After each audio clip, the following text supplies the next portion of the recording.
एक माँ अपने बच्चों को रोटियां बनाकर खिला सकती है तो बहू को क्यों नहीं खिला सकती। बहू तुम निश्चित होकर नौकरी करना, रसोई मैं संभाल लूंगी। वंदना की माँ के उच्च विचार सुनकर उसकी होने वाली भाभी का पूरा परिवार और खुद वंदना भी गदगद हो गई। वाह माँ, आप कितने बड़े दिल की हैं, काश मेरी सास भी आपकी तरह होती।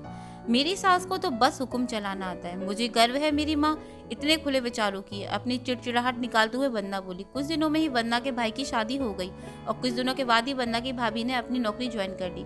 वंदना की माँ भी अपनी बहू को हथेलियों पर रखती थी।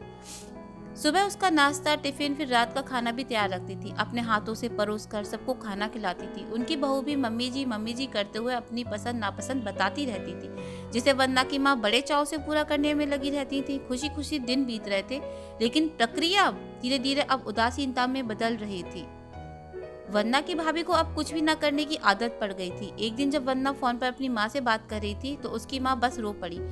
बेटा, मैं इतना करती हूँ तेरी भाभी के लिए, फिर भी उसे मेरी कद्र नहीं। अरे मेरी दी हुई छूट अब मुझ पर भारी पड़ने लगी। क्या हुआ? वंदना ने माँ से पूछा। आप ऐसे क्यों बोल रही हैं? आप तो भाभी का मुझसे भी ज्यादा ध्यान रखती थी। क्या भाभी ने आपसे कुछ कहा है?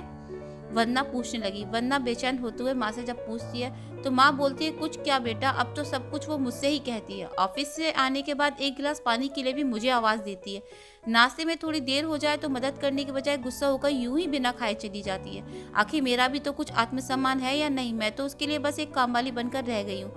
माँ, ये बात बहुत गलत है, वंदना ने कहा। आप भाई से साफ साफ क्यों नहीं कह देती? अपनी बीवी को लगाम खींच कर रखे। आप माँ है, कोई नौकरानी नहीं। भाभी नौकरी करती है, इसका मतलब ये नहीं कि आप पर हुक्म चलाएंगे, गरजते हुए वंदना बोली। किस मुंह से कहूँ बेटा? पहले तो खुद मैंने ही आगे बढ़कर कुल्हाड़ी अपने पैर पर दे मारी, अब शिकायत किससे करूं? तेरे पापा ने तो कहा भी था कि बहू को ज्यादा छूट दोगी तो बाद में पछताओगी, लेकिन मैं बड़ाई की भूख में थी और अपनी बहू को सर पे चढ़ा लिया। एक बात कहूँ बेटा, तू चाहे अपनी सास को कुछ भी कहे, लेकिन समधन जी का ये फैसला सही था कि वो बहू को रोटियां बनाकर नहीं खिलाएंगी। एक बार वो सबकी नजरों में बुरी अक्खर सास तो बन गई, लेकिन आगे के लिए कम से कम अपना आत्मसम्मान बचा लिया। अब ना तो तू उन्हें कोई ताना दे सकती है और ना ही कोई रिश्तेदार। काश मैंने भी शुरू से ही ये गृहस्थी की पूरी जिम्मेदारी अपने सर पर ना ली होती तो आज मेरा ये हाल ना होता। माँ की बातें सुनकर वंदना निशब्द हो गई। भारी मन से उसको फोन रख दिया। बाहर हॉल में आकर देखा तो सास ससुर आराम से बैठकर बातें कर रहे थे। बातें करते करते उसकी सास अपने नाखूनों पर नेल पेंट लगा रही थी, जिसे देखकर ससुर जी ने उन्हें चिढ़ा रखा था। आप बुढ़ापे में ये फैशन करके दिखाओगी? मेरी तो नजर भी कमजोर हो गई है, किसी को नहीं दिखाना मुझे।